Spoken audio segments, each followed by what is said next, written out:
So this is the program again, which one of them is built in to the iCube.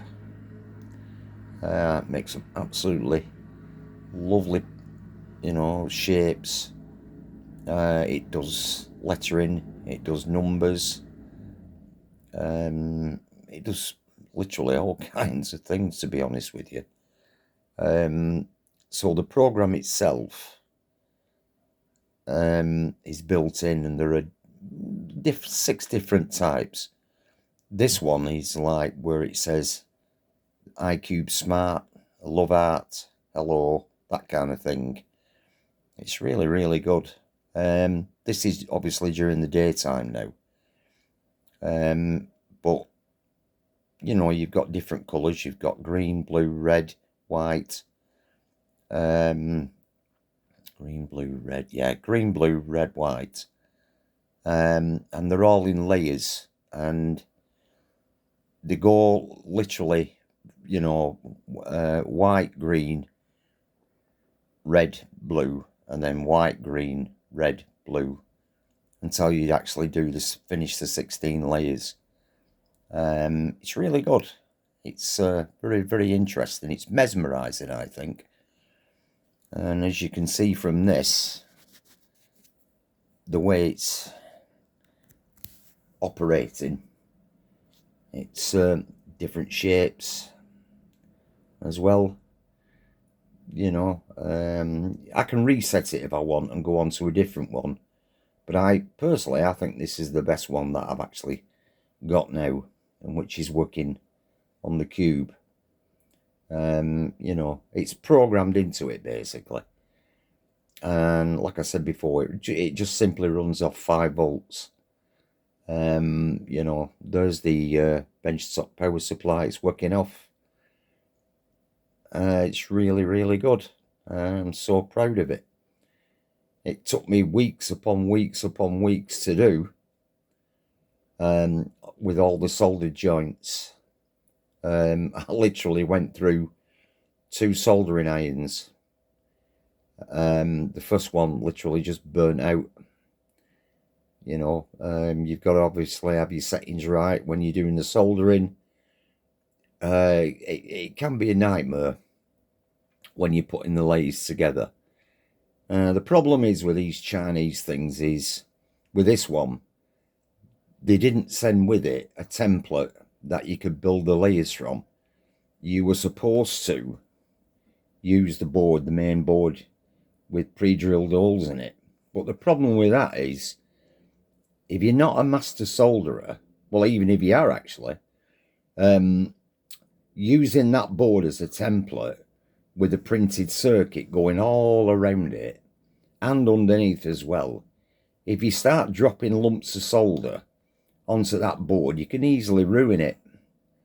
So what I did were, I made myself a piece of wood that particular size, and I picked up the hole centers of each one of them holes, 256 in total, and drilled through the wood. Then I use at the same dimensions and the same, diameter as these holes.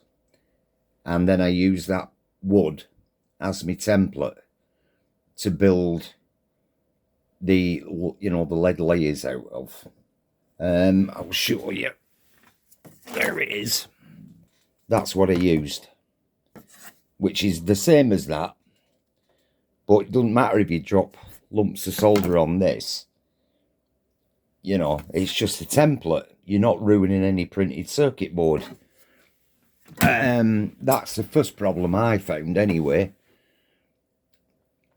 But it can be daunting, to say the least, doing all those leads, getting it to this stage. I mean, it's a good way of doing a project if that's what you're interested in. But now the leads themselves, I'll give you an idea.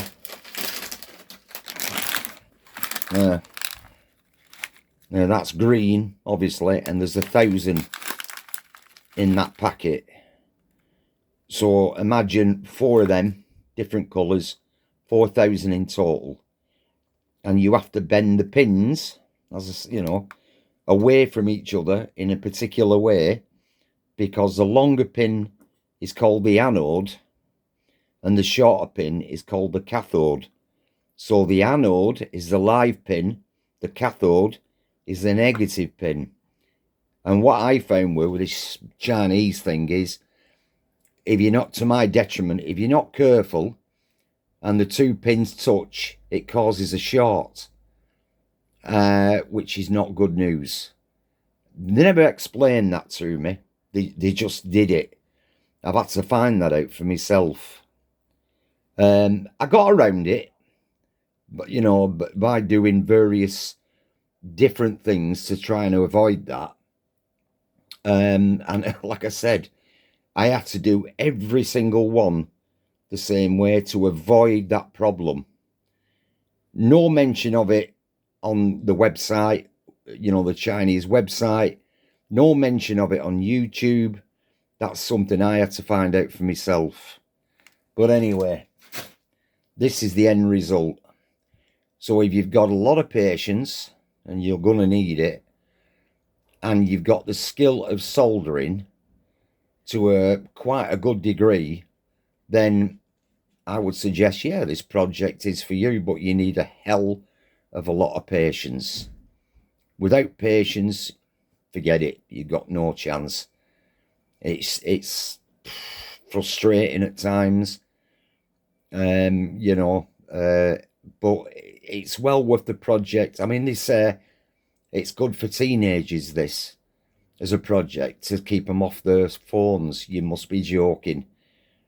You must be joking. Most teenagers I know would just give up after a few days. You know, I've got a lot of patience and a lot of time, so I could do it. But anyway, there you go. It's very good.